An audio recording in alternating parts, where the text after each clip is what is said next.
Vamos falar um pouco então a respeito da relação entre a família e a escola.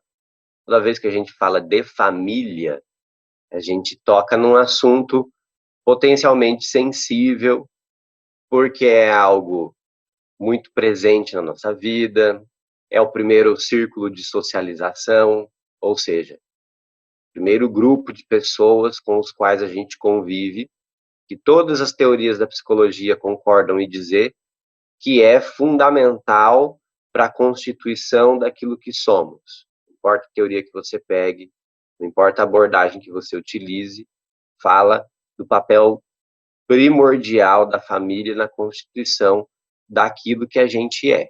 Aí a forma que se dá essa constituição é que vai promover um debate ao infinito. Vai promover um debate ao infinito. Não cabe a gente entrar aqui nessas teorias, o que é, o que não é a família. Alguns pontos mais específicos podem estar diretamente relacionados à questão com a escola, à questão com a educação. Eu penso que é aí que interessa mais para a gente. Primeira coisa é a definição de família funcional e família disfuncional.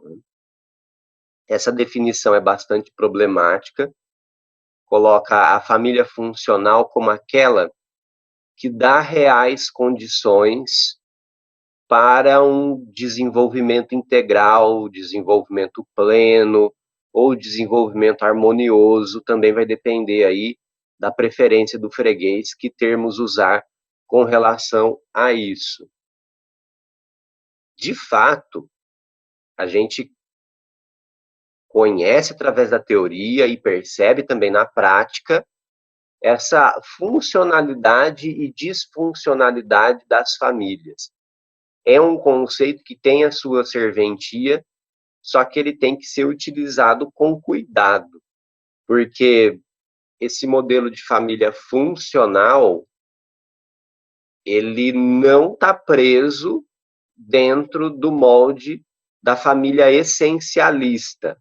Família essencialista, utilizando um termo mais acessível, seria a família tradicional, papai, mamãe, 2 filhos, gato, cachorro, papagaio.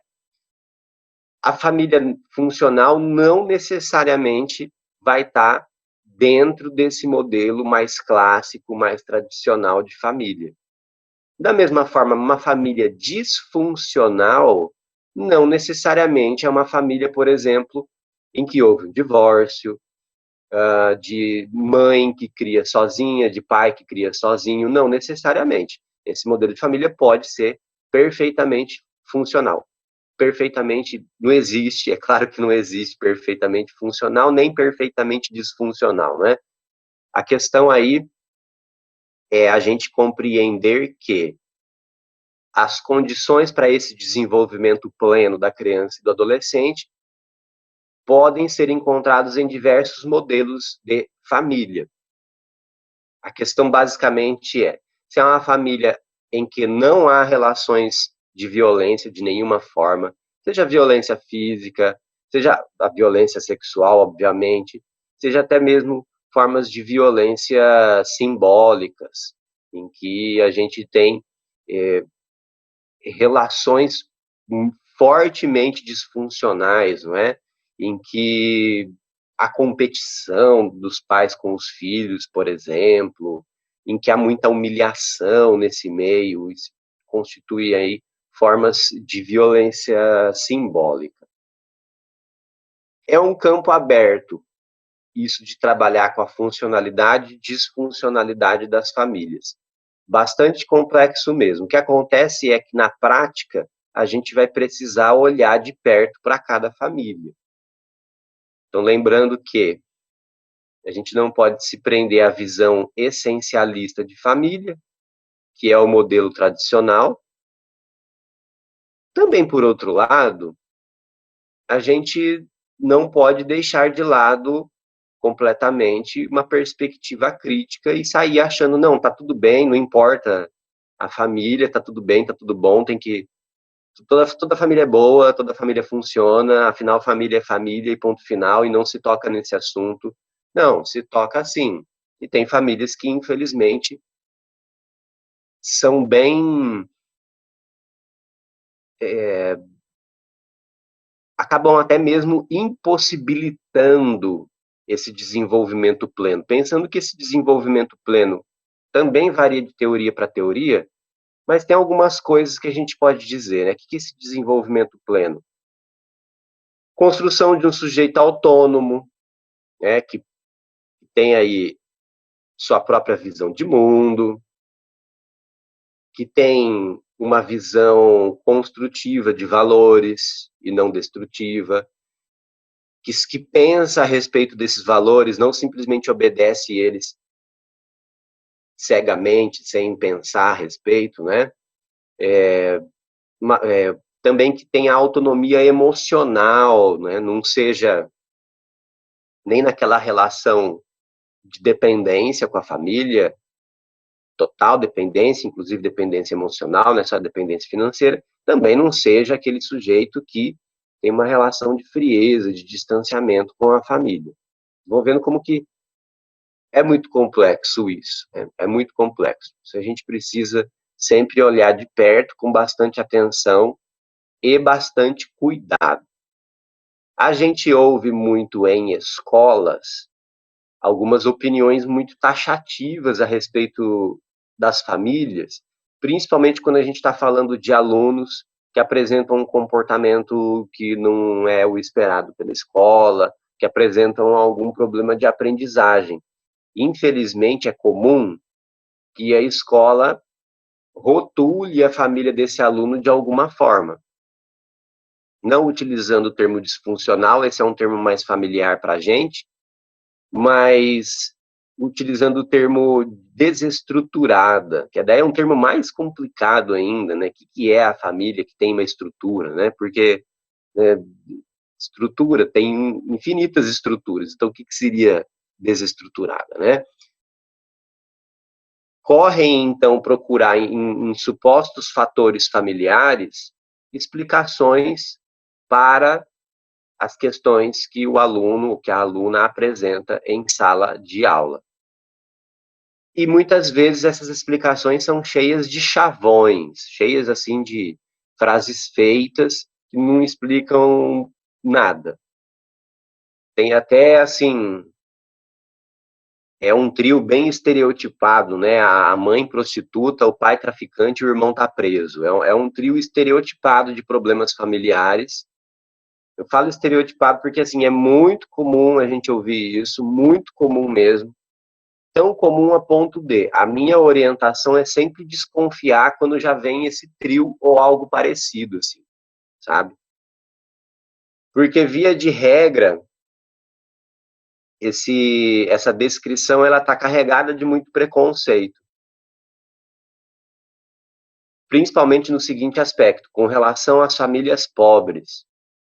Então, a visão ou o viés mais classe média da escola tem dificuldade de entender certas relações sociais e certa dinâmica, certa forma de convivência das famílias pobres. E aí, correr rotular a mãe como prostituta, muitas vezes é um recurso para entender certas formas de comportamento que a elegância classe média não gosta, considera assim formas frívolas de comportamento, formas polêmicas de comportamento, não é?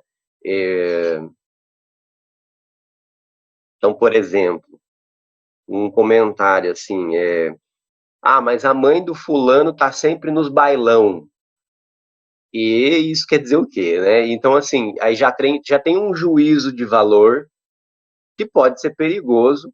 No nosso caso, atrapalha a compreensão do que pode estar acontecendo com essa criança e com essa família. Então, tem que tomar muito cuidado com esses atalhos que levam a becos sem saída. Atalhos que levam a becos sem saída, não é? Então, na escola de periferia, vai lá, a professora sai do seu bairro tranquilo, de classe média, e vai lá para a escola de periferia da aula. E vê os alunos, assim, nas praças, sentados, já fala assim, ah lá, fazendo nada. Olha lá o bando de sei lá o que fazendo nada o dia inteiro e deve estar usando droga. Nem sabe o que está acontecendo. Nem sabe o que está acontecendo, né? A vida nas ruas, ocupando as ruas, estando nas ruas, curtindo, conversando ou fazendo nada, ela é muito mais comum nas periferias e não é raro que cause essa impressão. Há lá o bando de desocupado fazendo nada. E aí, como esses garotos, essas garotas, utilizam gírias, têm uma certa postura típica do lugar onde cresceram, característica do lugar onde cresceram, então, rapidamente, os professores qualificam como usuário de drogas, as garotas como de sexualidade exacerbada. Esse termo horroroso, inexistente, eu ouvi quando eu fui estagiário de escolar, tá? Ah, essas garotas de 12 anos estão com a sexualidade exacerbada. Sempre as garotas de 12 anos, né? A puberdade é um mistério para a escola. Parece que as escolas nunca tiveram que lidar com a puberdade. Então a garota entra nos 12 anos de idade, passa 10 quilos de maquiagem na cara, bota aquele shortinho econômico, né? Por que econômico? Porque usa pouco pano, né? Então é econômico o shortinho. É uma coisa assim de quem está se experimentando, se descobrindo, né? Então, até essa coisa da maquiagem exagerada da garota entrando na puberdade aí, né? Pessoal que conhece escola sabe do que eu tô falando. Tem garota que vai parecendo Pikachu para a escola, né?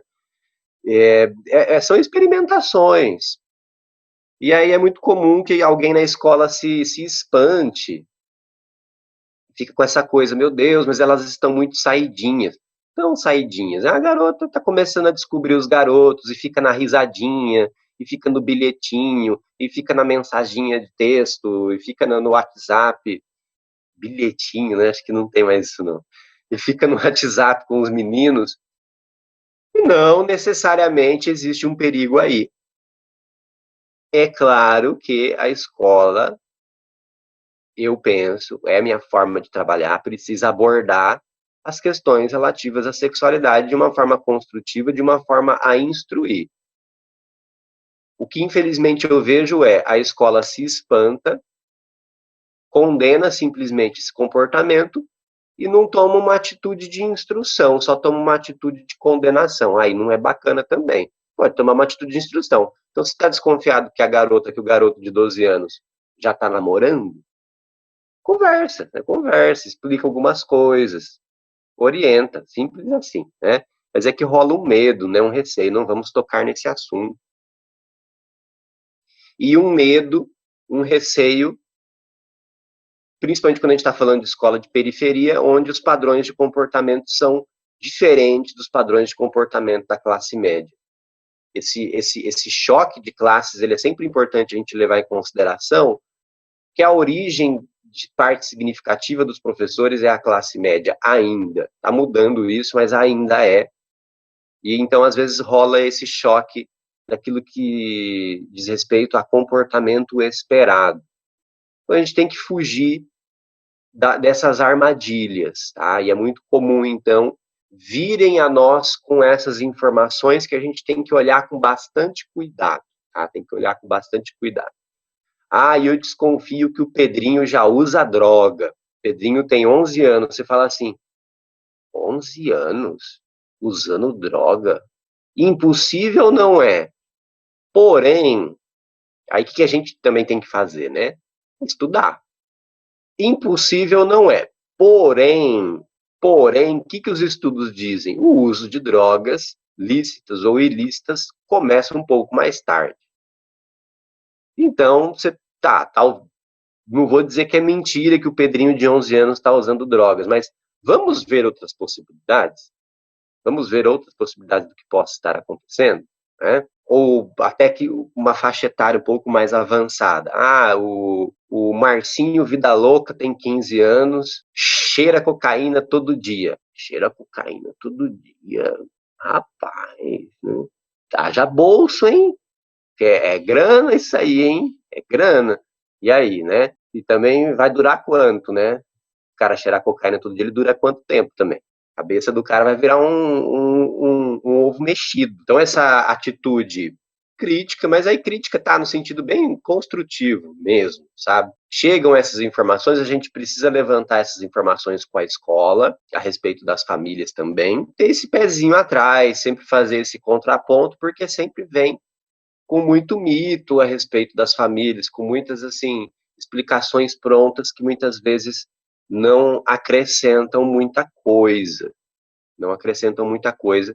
A gente tem que tomar, então, cuidado com isso. Um conceito importante a respeito dessa aproximação com as famílias é a gente tentar saber até que ponto ela está realmente fornecendo a base para o desenvolvimento e para a aprendizagem da criança e do adolescente. Os outros são importantes também, mas eu penso que esse elemento a gente consegue verificar com menos dificuldades. Por quê?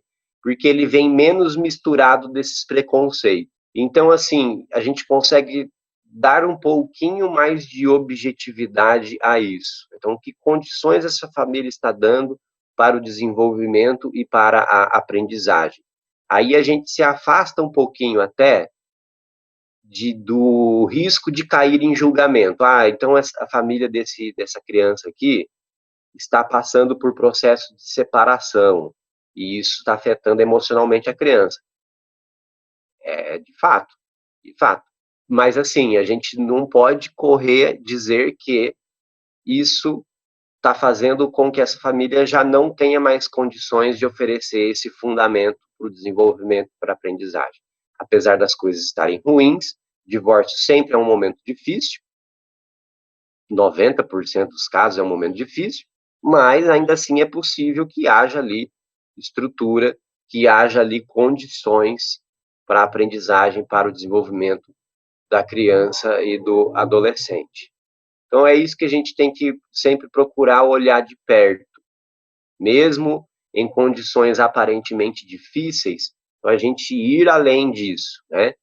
No caso específico do divórcio, já não é como 20 anos atrás.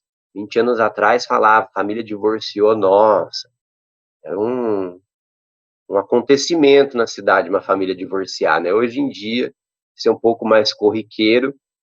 A prática e também os estudos foram demonstrando que não é assim nenhum fim do mundo. É claro que sempre vai ser uma situação de sofrimento, mas não é assim aquele fim do mundo como a gente pensava há uns 20 anos atrás, né? Um conceito interessante para pensar as relações familiares é o conceito de solicitude. Esse conceito vem do pensamento fenomenológico. O que está expresso nesse conceito de solicitude, de estar solícito, de estar solícita, é uma forma de pensar as relações familiares que não tem obrigação nenhuma de serem perfeitas, né? Não existe isso, mas a ideia de solicitude é estar à disposição, voltar a sua atenção, voltar assim as suas condições existenciais para as pessoas da sua família, certo? Que as suas condições existenciais, dentro dos seus limites, dentro daquilo que as limita, dentro daquilo que é possível para a pessoa construir na sua relação com o mundo, consigo mesma e com as pessoas à sua volta, dentro dessas limitações, você escolher estar à disposição da família. Esse conceito de solicitude eu acho muito interessante e é uma maneira diferente da gente pensar famílias que ofereçam ou não condições boas e interessantes para o desenvolvimento e para a aprendizagem. É claro, esse conceito, ele não é um conceito matemático, então a gente não tem uma régua, assim, está aqui o ideal de solicitude.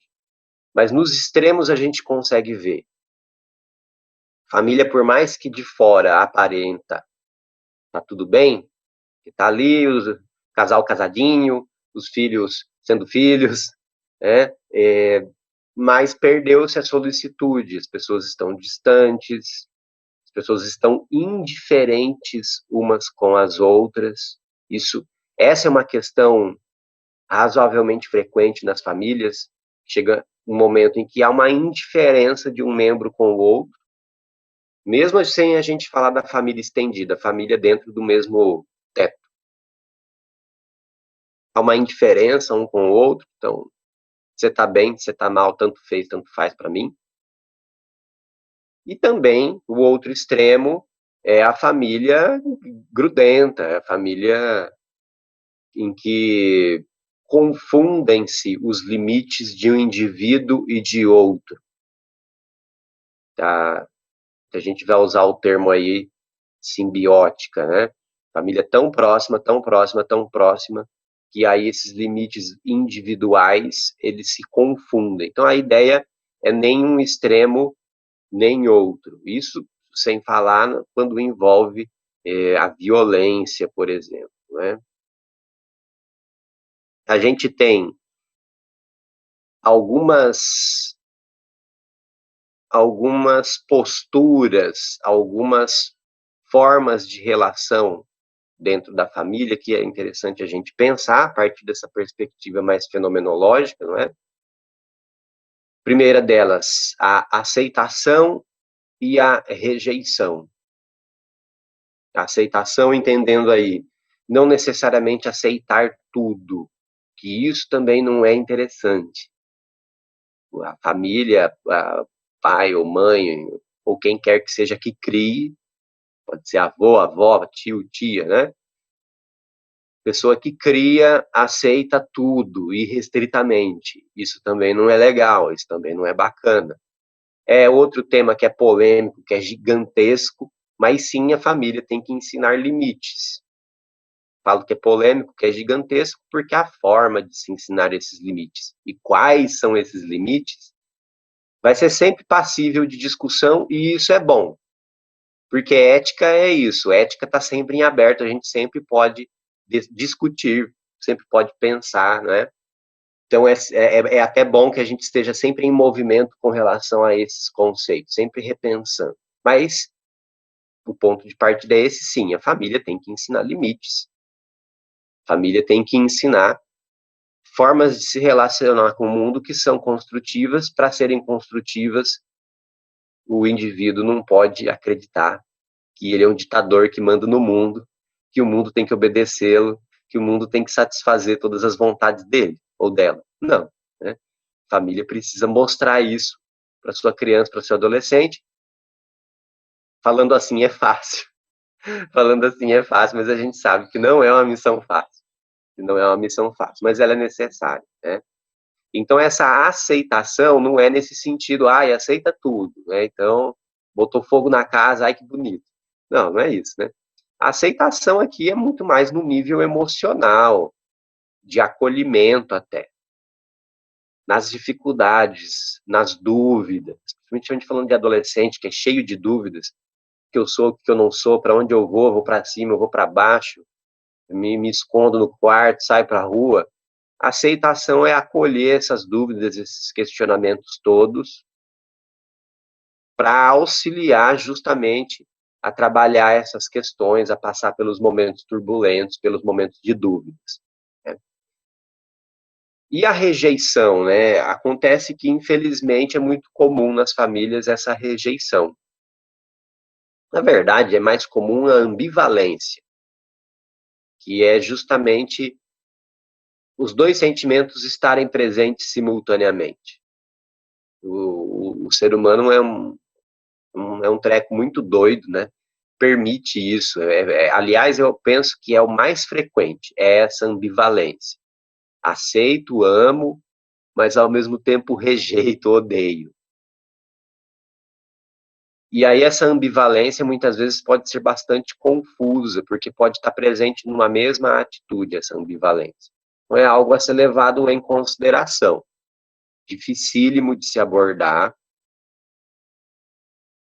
É uma coisa assim, na verdade, que é tão complexa que a abordagem disso é só dentro de um processo mais longo, seja de psicoterapia, seja de um trabalho na instituição, mas essa ambivalência dos sentimentos, ela existe, precisa ser trabalhada, mas ela é bem mais difícil, é bem complexa, né? Outro binômio aqui, acolhimento versus hostilidade. A gente entra nessa questão da aceitação, mas aí o acolhimento, então, é receber, né, colocar junto a si nas mais diferentes circunstâncias, inclusive nas circunstâncias desagradáveis, difíceis, circunstâncias até que envolvam agressividade. É esperado que haja esse acolhimento por parte da família, por mais difícil que isso seja. E aí a gente vai encontrar, não com pouca frequência, aliás, famílias marcadas pela hostilidade, as relações são muito hostis, a ponto de isso ser tão naturalizado que nem é mais visto. A família nem percebe mais que se trata o tempo todo na base da hostilidade. É razoavelmente comum isso. Essas questões fazem a gente pensar, né? Criança ou adolescente chega na escola apresentando essas atitudes, hostilidade, por exemplo, rejeição. A gente vai precisar se questionar se não se tratam de padrões aprendidos na família, entretanto, tomando sempre cuidado para não jogar tudo na conta da família. A família é uma parte importante, mas a gente não pode jogar tudo nas costas dela. É essa uma questão central para a gente. Também observar, né, se na família é marcada por relações de autoritarismo, em que pais ou responsáveis mandam, desmandam, inclusive nos detalhes, inclusive na vida emocional das crianças, dos adolescentes, ou se é uma família de relações mais democráticas, muitas vezes o que a gente vai ter é uma mistura disso, mas também é muito frequente a gente ter a displicência. A atitude da displicência, ela é uma falsa atitude democrática. A atitude da displicência é assim, ai, tanto faz. Faz o que você quiser, contanto que você não me dê trabalho, contanto que você não fique me enchendo o saco, pedindo minha opinião, pedindo meu parecer para as coisas. Faz o que dá na sua cabeça. Isso não é uma atitude democrática, isso na verdade é uma atitude de displicência, né? Em que, assim, ai, faz o que você quer, só não me enche o saco, só não toma meu tempo, então eu tiro das minhas costas o encargo de cuidar de você. Essa atitude também é bastante comum. Essas práticas educativas, elas refletem no desempenho escolar. Aí a gente tem que pensar num outro conceito interessante, que é o de sincronia da relação escola e família. Essa sincronia é muito difícil, é muito difícil. A gente tem uma sincronia pré-estabelecida, que é quando a forma da família trabalhar as práticas educativas, trabalhar o contato com a leitura, trabalhar o contato com os conteúdos escolares, quando essas práticas educativas, elas estão em consonância com as práticas educativas da escola. Aí, o caminho dessa criança vai ser mais suave. Sem querer, eu fiz um trocadilho com aquela cartilha antiga que chamava Caminho Suave. Se há, então, esse encontro, o desenvolvimento do percurso escolar da criança vai ser um pouco mais tranquilo. Não é determinante, porque aí tem o outro lado da equação, que é a própria escola, né? Mas facilita bastante. É amplamente documentado em pesquisas que uma família que valoriza a leitura facilita a aprendizagem da leitura e da escrita para a criança. E valorizar a leitura é isso, a criança ter contato com a leitura desde muito cedo, sim. A criança não sabe ler, mas vê a família lendo, manipula livros. A gente pensa que é só uma bobagem, né? Quem gosta de livro fica numa aflição danada. A criança pega o livro e vira, e morde, e rabisca. Parece que não, parece uma atividade lúdica sem maiores consequências, mas é importante sim. É importante sim, é se manipular livros, revistas, gibis, mesmo sem ter aprendido a ler ainda, é importante para a aprendizagem da criança. Então, é esse ambiente que a gente está falando favorável à aprendizagem da leitura, que a criança tenha acesso a materiais de leitura desde bebê, tá? Pôr o livrinho lá com muita ilustração para o bebê ficar mexendo aleatoriamente, parece que não é importante, mas é importante sim, tá? É importante sim. Dá o giz de cera adequado para a idade, né? Bebê, você tem que tomar cuidado, senão ele vai comer o giz de cera. Mas dá o giz de cera para a criança rabiscar uma parede, rabiscar uma lousa, fazer o que a gente chama de garatuja, que é o rabisco sem nenhuma intenção, ele é mera expressão motora, é mero movimento. É importante também, é importante também. É até legal ou ter a lousa, mas para criança muito pequena a lousa não vai funcionar, você ter uma parede pronta para isso, né? Pelo menos uma, né?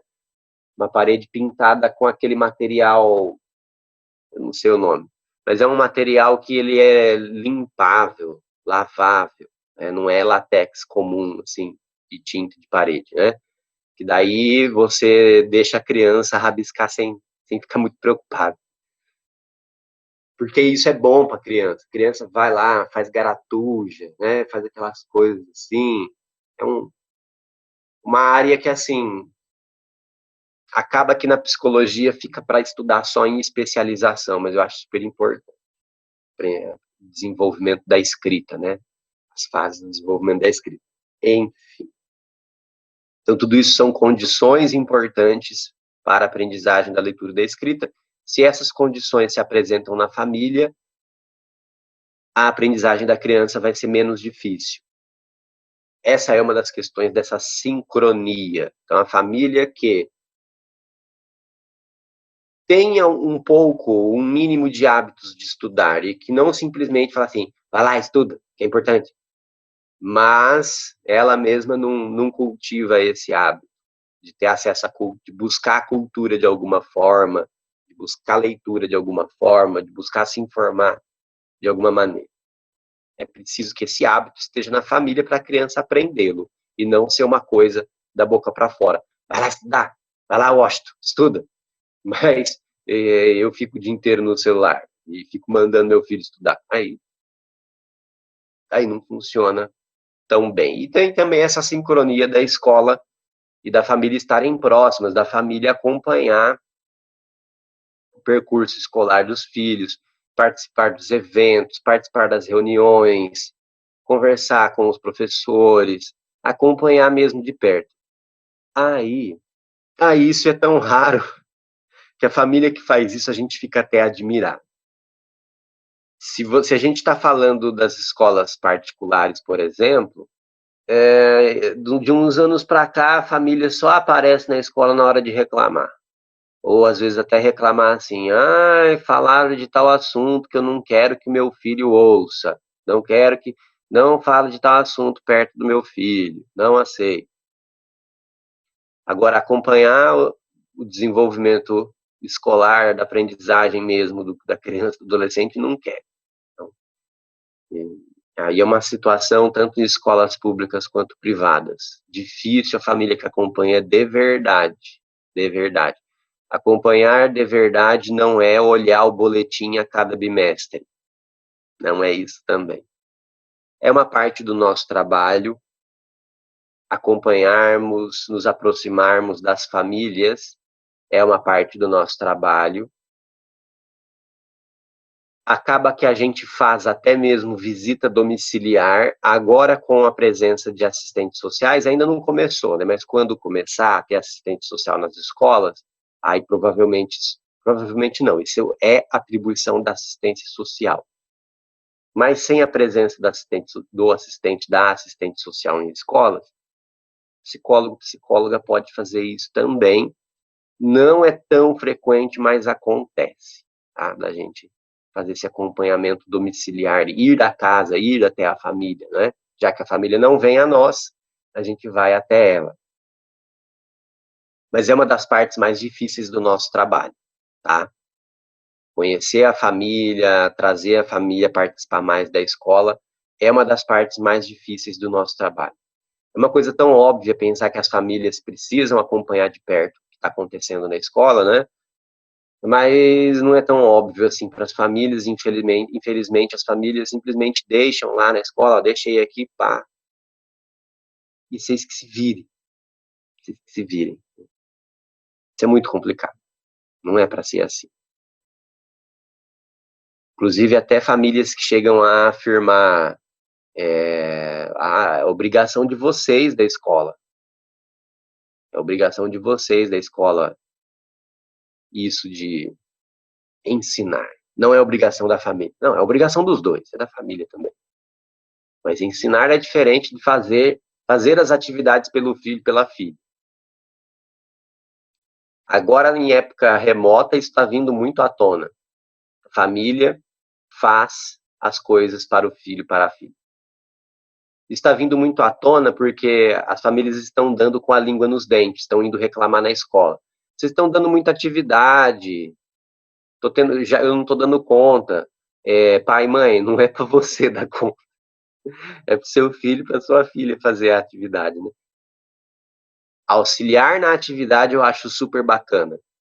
Auxiliar na atividade, é diferente de fazer pelo filho, pela filha. São muitos os aspectos que envolvem essa relação. É uma parte importante do nosso trabalho acompanhar isso, repito, é a parte mais difícil. Tranquilamente eu falo que é a parte mais difícil. É um assunto bem amplo. A gente tem outros momentos no curso em que a gente estuda a família. E aí é claro que você vai usar esses outros estudos como recurso para trabalhar com as famílias. A questão aqui é pontuar algumas coisas mais específicas que não aparecem aí nesses outros estudos. Mas tudo aquilo que a gente aprende em terapia familiar é conhecimento válido para se trabalhar com as famílias na relação com a escola. Basicamente, uma coisa bem específica é a gente evitar o olhar preconceituoso, então. Evitar um olhar apressado a respeito das famílias. Precisa olhá-las mais de perto.